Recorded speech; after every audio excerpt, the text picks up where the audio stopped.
These anchorwomen report the news. We were just paralyzed because he was trying to get into the house. But when they were stalked by obsessed fans, they became the news. He would do things that would make me feel like I had no control in my life. One threatened. It was letters and phone calls, and then he finally called and said, "I'm waiting for you." One attacked. He was holding my neck down and he was punching me. And one strangled in her sleep. I said, "It's Jen, isn't it?" Don't go away. That's coming up right now on Montel.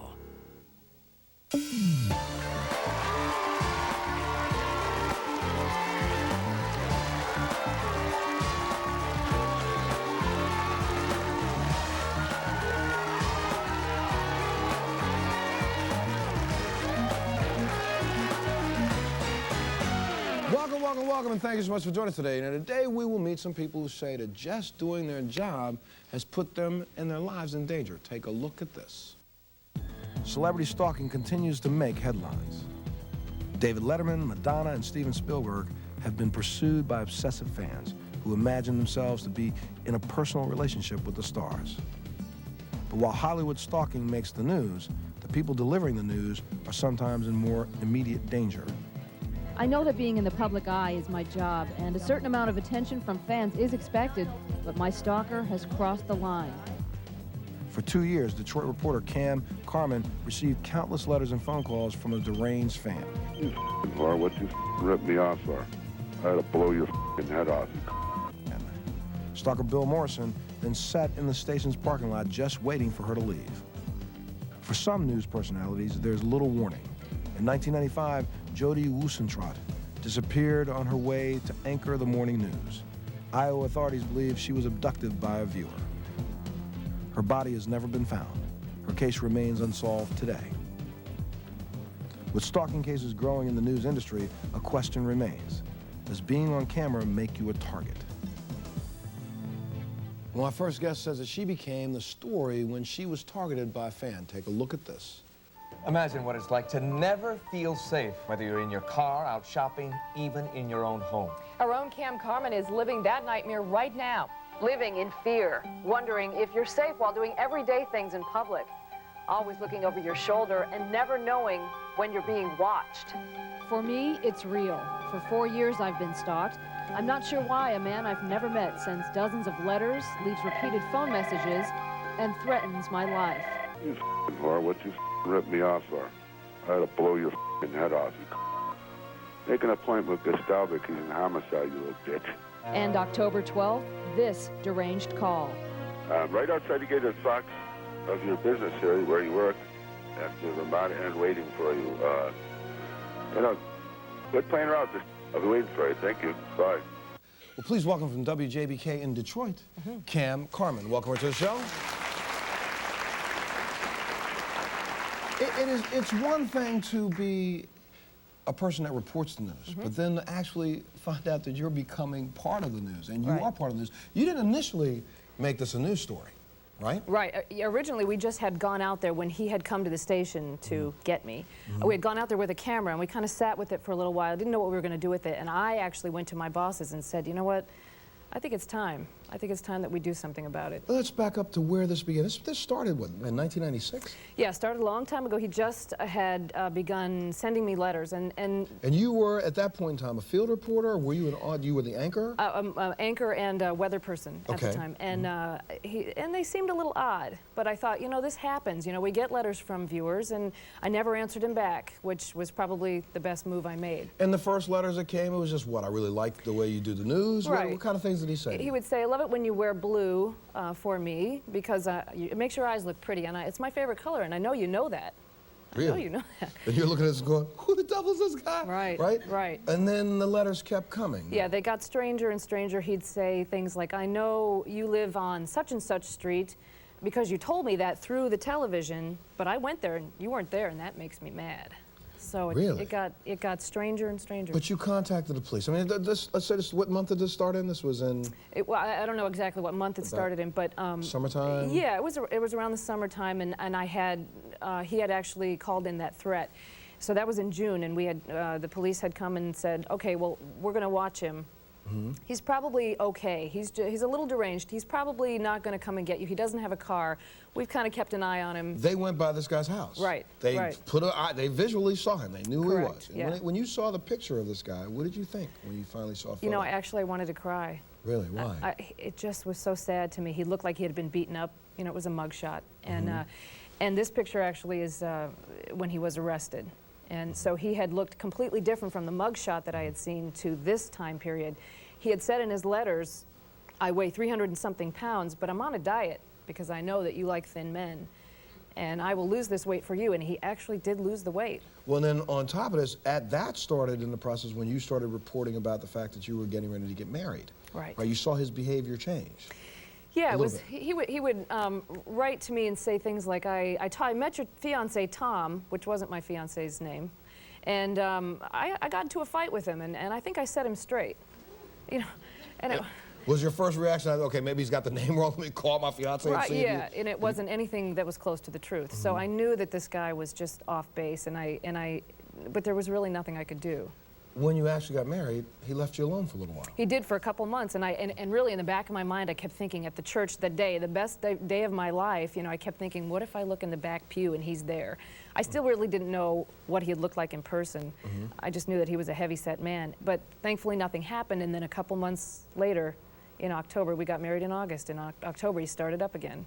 So now, was it just letters, or was it letters and phone calls? It was letters and phone calls, and then that day in October, he finally called and said, I'm waiting for you. And when he called, he called you and said, I'm waiting for you.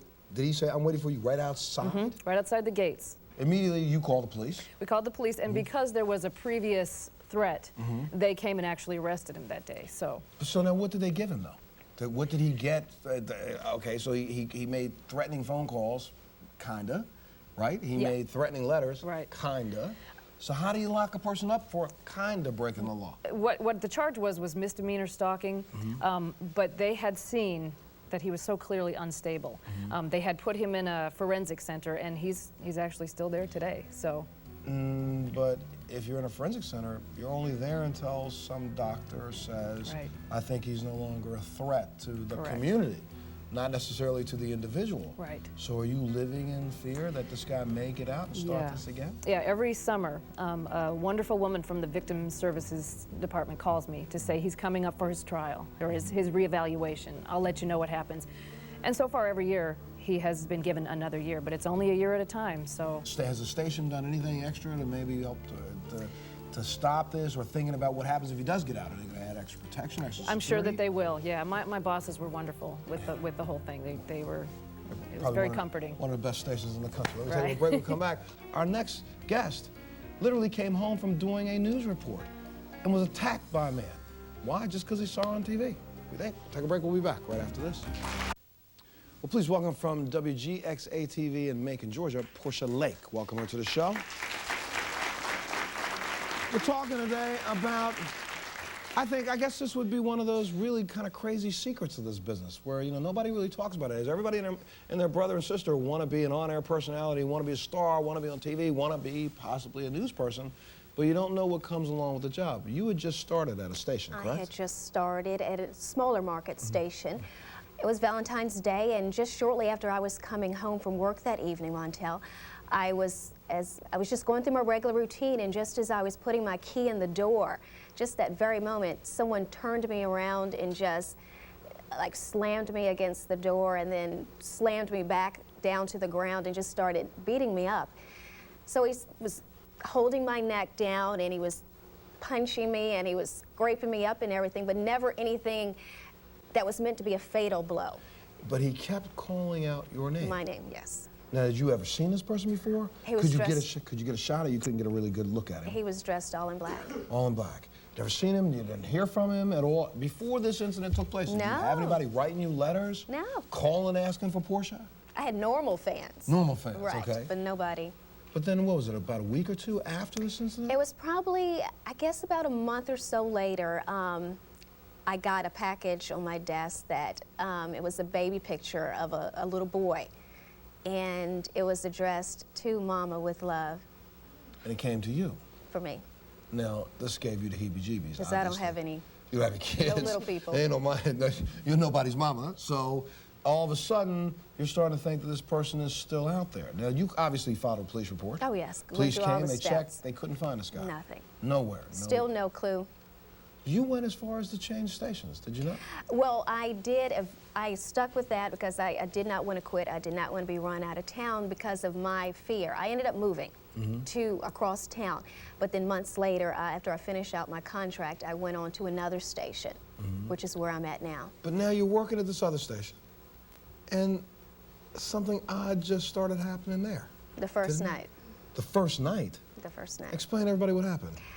There was a woman that called the first night. You know, she went beyond the lines of just admiring a news person on TV and, you know, complimenting me and my appearance and welcoming me to town.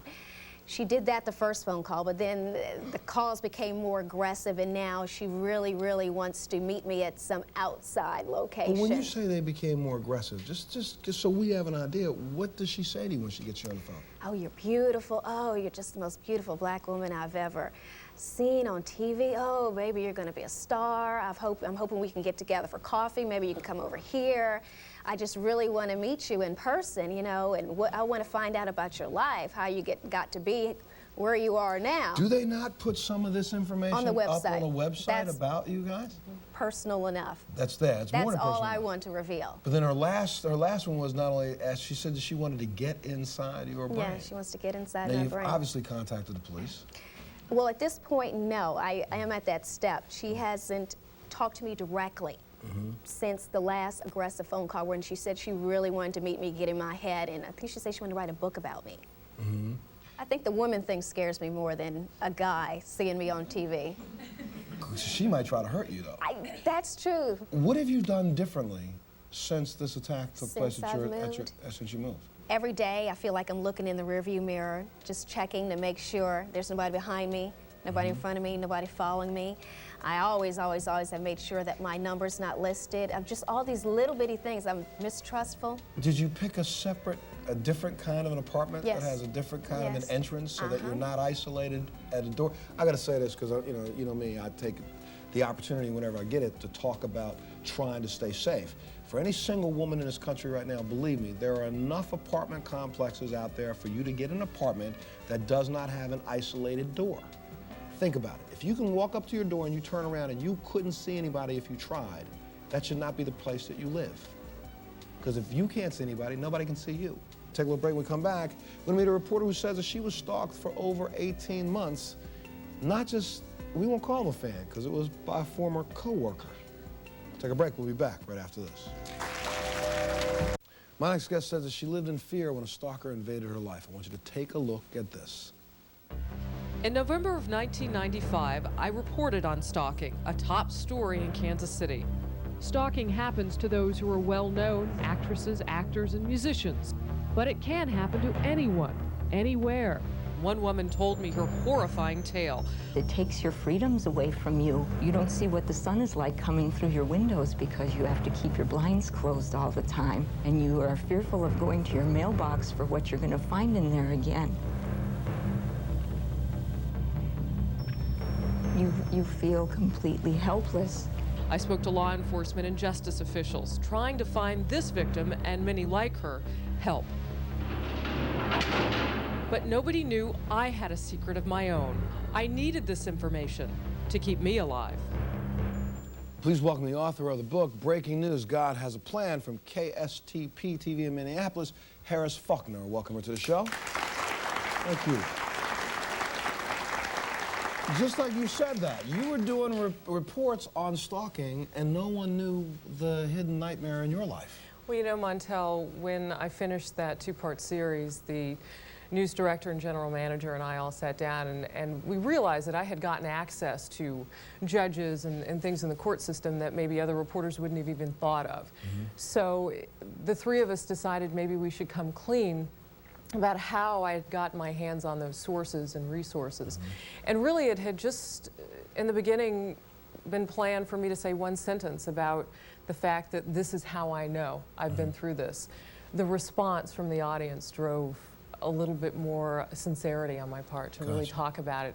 And from there, I decided to write about it because, as you've seen with your other two guests so far, our industry attracts it somehow.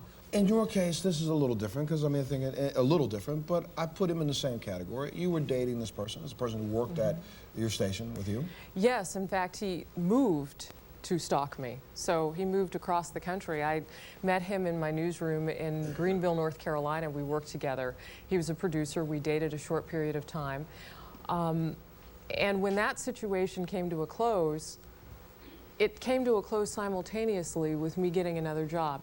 And the one thing, Montel, that I wish that I could do differently, not that it might have changed anything, but for my own peace of mind, I wish that I had been more powerful at the time to say, these are the behaviors about you that bother me.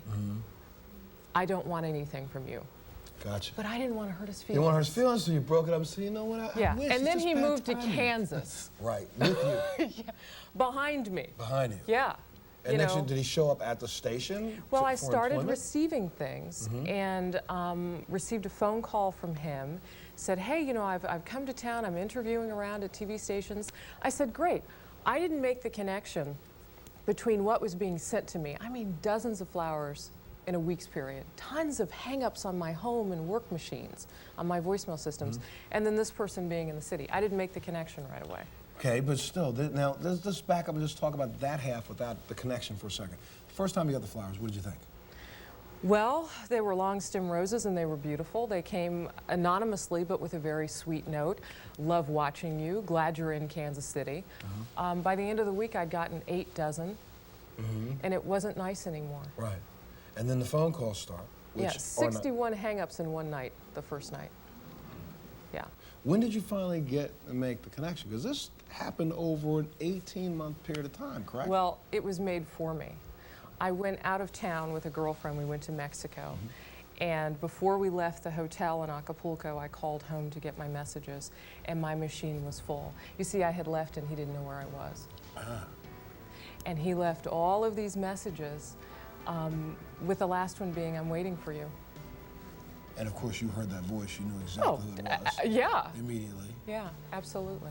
When I come back, did you call the police then? I called the police, but not until after he had actually broken into my home. Let's talk about that when we come back. We'll take a break. We'll be back right after this.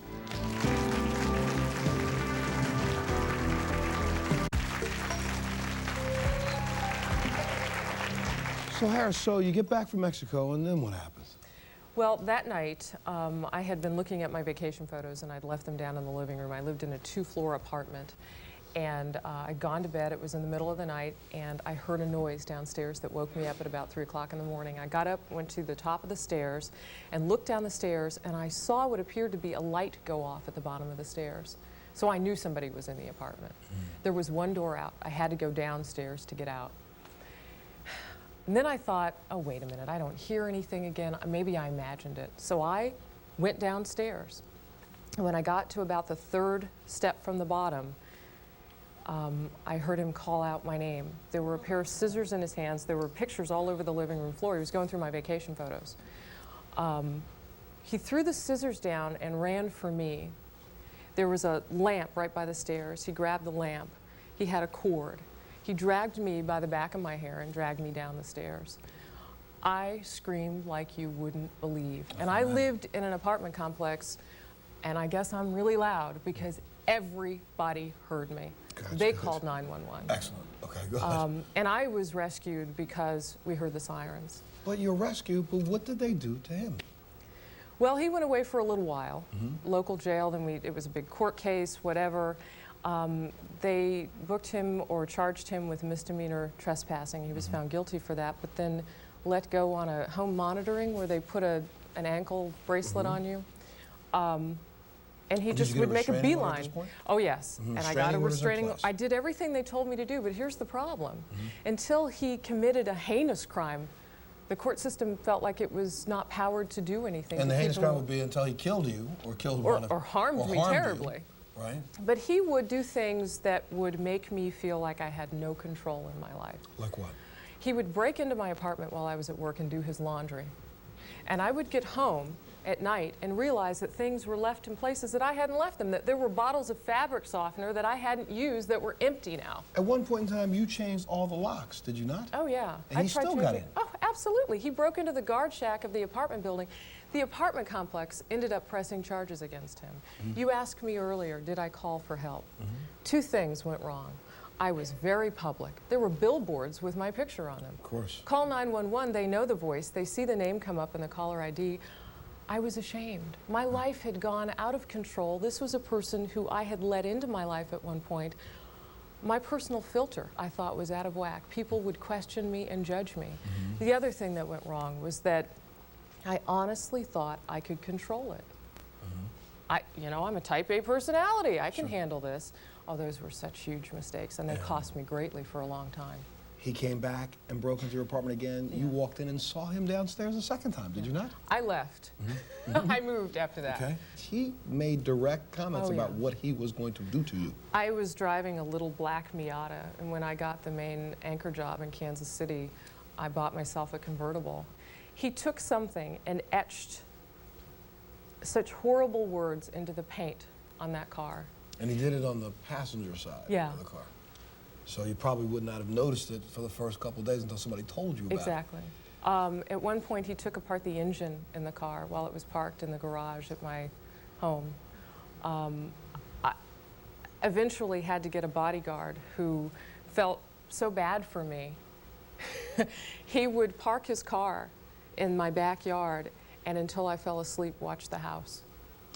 So how did they bring this to an end? He followed you to your new house. Oh, yeah. And on a couple of occasions, you found him out back. So well, that my was a neighbors violation. would see him. Yeah, and my you neighbors saw would it. But see him. that would have been a violation right then and there of the restraining order and those things. Montel, they arrested this guy several times. He would just get out. And for you and me, 90 days in jail or 90 days anywhere away from everything away from your life, first of all, my bills wouldn't get paid, so stuff would start to get turned off. Somehow or another, he could come out of jail, go right back to his life, and go right back to stalking me. He didn't miss a beat. He was professional at it. This last go-round, though, when they locked him up, did they not tell him unequivocally, you're going to jail for 5 years if, in fact, you violate again? Right, and they got him some psychiatric help. And the night that they picked him up, he had climbed up onto the roof of the detached garage of my home, and my neighbor saw him. And there were dozens of police officers who'd come because I called 911. I had heard the noises outside. My mother was with me that night. We'd seen him. We were just paralyzed because he was trying to get into the house. And I guess had been sleeping on top of this garage, waiting for me to come home at night, and my neighbors had called 911, so by the time I got home, there were all these police officers there. I'm like, oh, everything's fine. They leave, I go in the house, someone's pounding at the back door, it's him. And I'm the idiot. The neighbors knew. I was like, oh, you guys are nuts. They all come back, the police officers do, they capture him. He has a tube of my lipstick. He used to go through my trash. I couldn't even put my trash at the curb anymore. When the trash people came, I had to take it to the curb because he would go through everything. He had my phone bill on him when they arrested him. And the way that they were able to get him is that, well, mail fraud is a felony. Ah, gotcha. So he could stalk me till, dawn of next year. But if he had my mail on, that meant that he had to have broken into the mailbox, which is exactly what he had done. So now how much time did they give him on this one? He got about 6 months with time off for good behavior. And then... When was his behavior ever good? Apparently, while he was in jail. But, the thing that really, I think, turned the tide, at least I was praying that it would, was the fact that he got some psychiatric help. Stalking is not about love or hate. It's about control. The book is called Breaking News, God Has a Plan. I think if you are in this situation, you can go out and pick up a copy of this book. It's still on bookshelves right now, correct? Amazon.com is a good place to get it. Amazon.com, you can go to and get it. I want to talk when we come back because all of you have talked to police. They've given you plans. I have another guest we're going to talk to, and unfortunately, a young woman who was killed after being on air for only 2 months. Let me take a little break, and we'll be back right after this.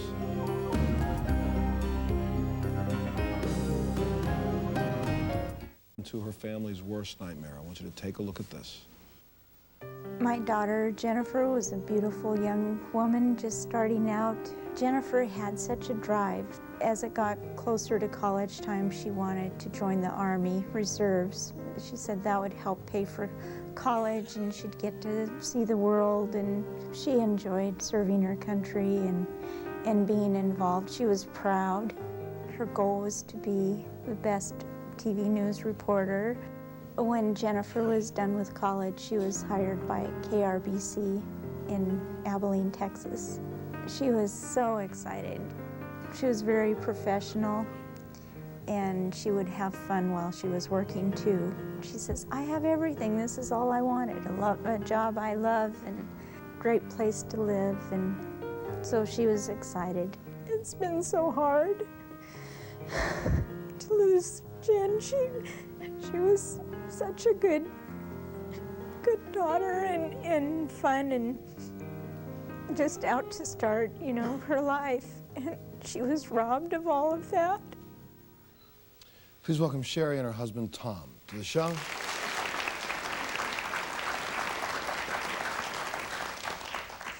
The two of you helped move Jennifer down to Texas, did you not? Sherry did. You helped I her did, move down. yeah. You did all the labor. You did all the hard work. Yeah, pack the boxes. Packed the boxes, and you took her down. This was really what she had been living to do, was it not? Oh, she was so excited to do that. She knew it was a beginning spot for TV news reporter, but she knew she had to pay the price to get up to the next paying market and move on up. The night this happened, someone knocked on your door, did they not?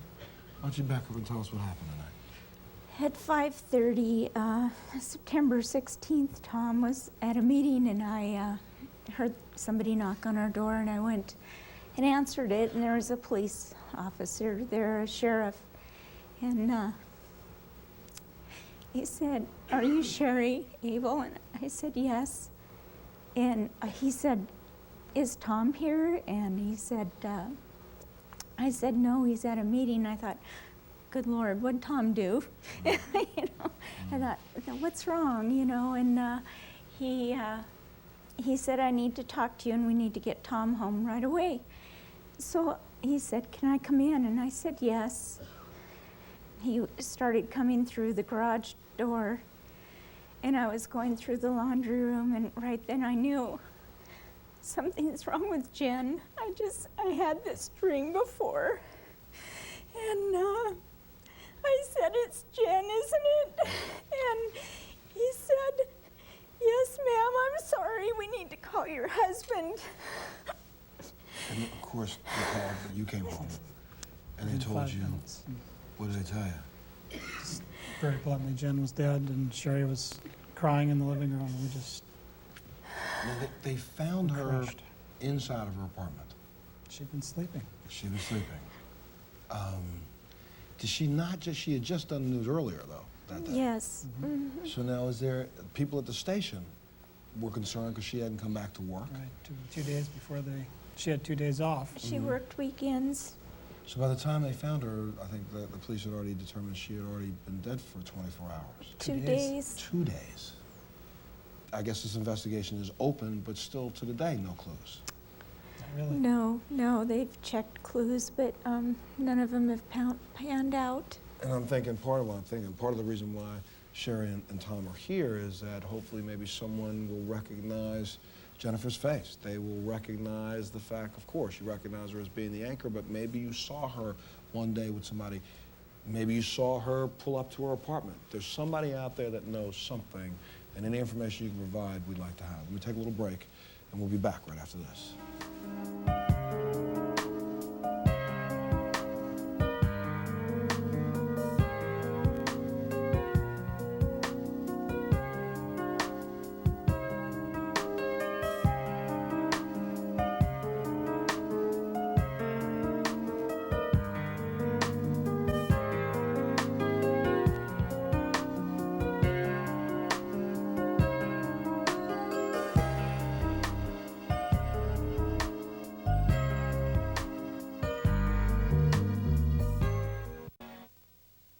You know, just so we make sure that our viewers out there have all the information. That day, did not one of her friends say that Jennifer was shopping with a friend and they thought that they were being followed by someone in a red car?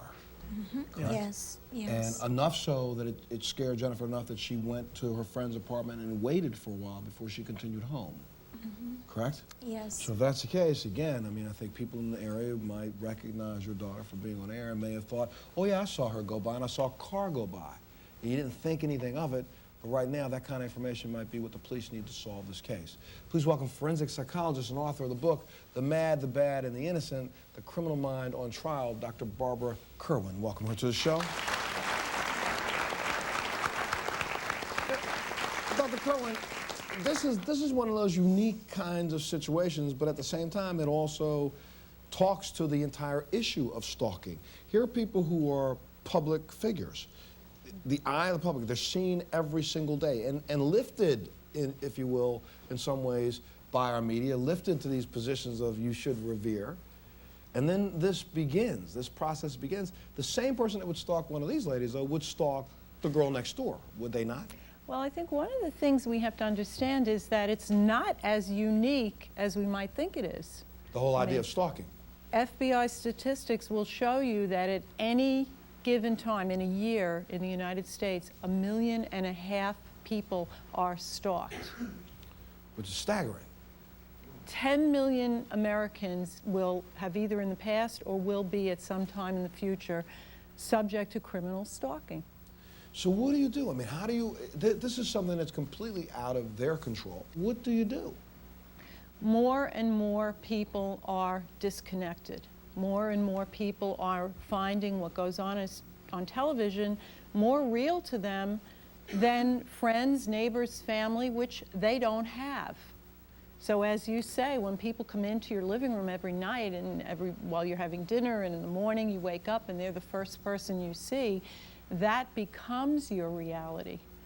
And unfortunately, there is no profile of the general stalker. We can't look in general population and say this person is going to become a stalker. So what do I know that for the three of you, you were all given, or you didn't talk to the police about this completely, but were you? I reported to the police. You reported, but did they give you like the list of things that you need to do to make sure you can protect yourself? What are a couple of those things that you got, Kam? When I kept getting the voicemail messages, they said, save them, save everything, save every piece of mail that he sends you. And I did. I had stacks. Every day I'd get 3 or 4 letters, and I saved them, and I still have them. And part of that is because, just so we understand, you're not considered a stalker until they can show some sort of record or over a period of time. So if you're getting phone calls, first thing you should do is get caller ID, start logging all those phone calls, because when you finally go to the police, they're going to say, well, how long has this been going on? I have the evidence. It's been going on for 6 months.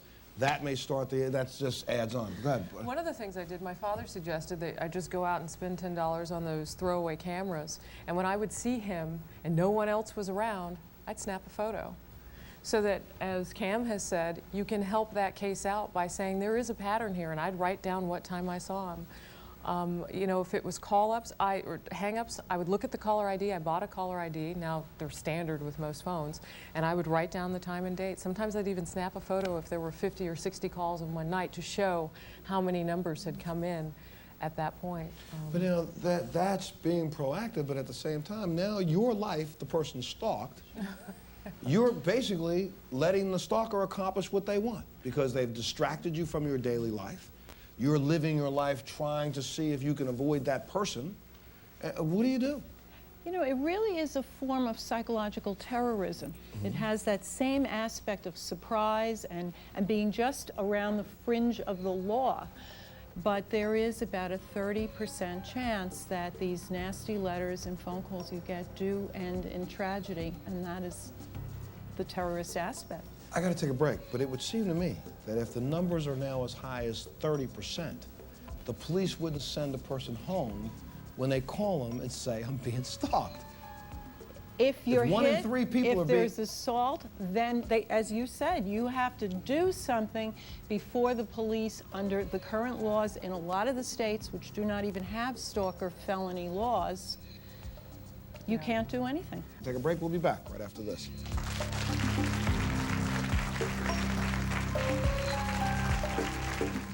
In The Innocent, the criminal mind on trial, tales of a forensic psychologist, Barbara Kerwin. Go out and get a copy, please. Let's just talk about this real quick because we're running out of time. Are there some steps? I'm sure they gave you a series of steps. What are the steps you should go through? First thing you do is you call the police. Second thing you do is what? Well, second thing is document. In your case, you knew who the person was, cameras, caller ID, all of that kind of stuff. Third case, never be alone. Don't, which is a horrible thing. It is an invasion of your privacy, but you have to make sure you're in the most public, secure facilities that you can be in. You know, you bring up a reason why I stayed on the air. And I've had people ask me, well, this guy was targeting you, he can come back. I've gone on with my life. I'm still on television. I do evening newscasts in Minneapolis. I have because I've never felt safer than when I'm in front of however many hundreds of thousands of people watch me every week. Well, Kam's situation is a very different situation. When it's a stranger stalker, the best thing to do is just hang up the phone. No profanity, no contact, no return calls. And it may sometimes mean that when the roses first start coming, you might have to offend a few legitimate fans, but we're living in that kind of a world. I got to take another break, but for the two of you, you have done something, I think, in memory of your daughter that I think is just absolutely tremendous. You started a what? It's a journalism scholarship foundation at the University of Montana. A lot of our friends, past employers, coworkers, people from Texas have donated money, and we're giving the first scholarship away. So we put the address up on the screen, and if any of you, I think it's a really wonderful way to remember someone who dedicated their life to bringing us information. Might be a way for us to help someone else do the same thing. I got to take a break. We'll be back right after this.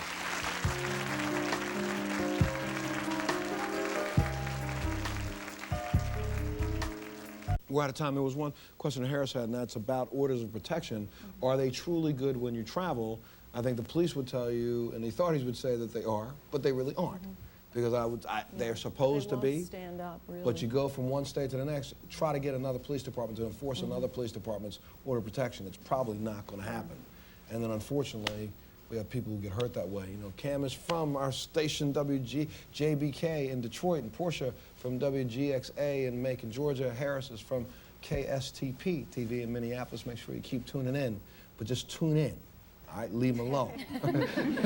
and I also would say, though, too, to any person out there who feels that they're in that situation, you, just by virtue of the fact that you exist, does not give anyone else the right to violate you in your space. And I think too often we sit back and think, oh, I'm not going to do anything, or I'm not going to say anything, or I'm not going to do anything. And then by the time you decide to say something, it can almost be too late. Do what's right. When you think you're being bothered and you're being harassed by someone, copy as much information as you can, get as much as you can, keep a journal, keep as much evidence as you can, and the first sign of anything that seems to be untoward, go to the police. It's better having the police got a frivolous report than get a report a month and a half later that they have to go find somebody. Okay? Thank you so much for being here, and thank you for sharing.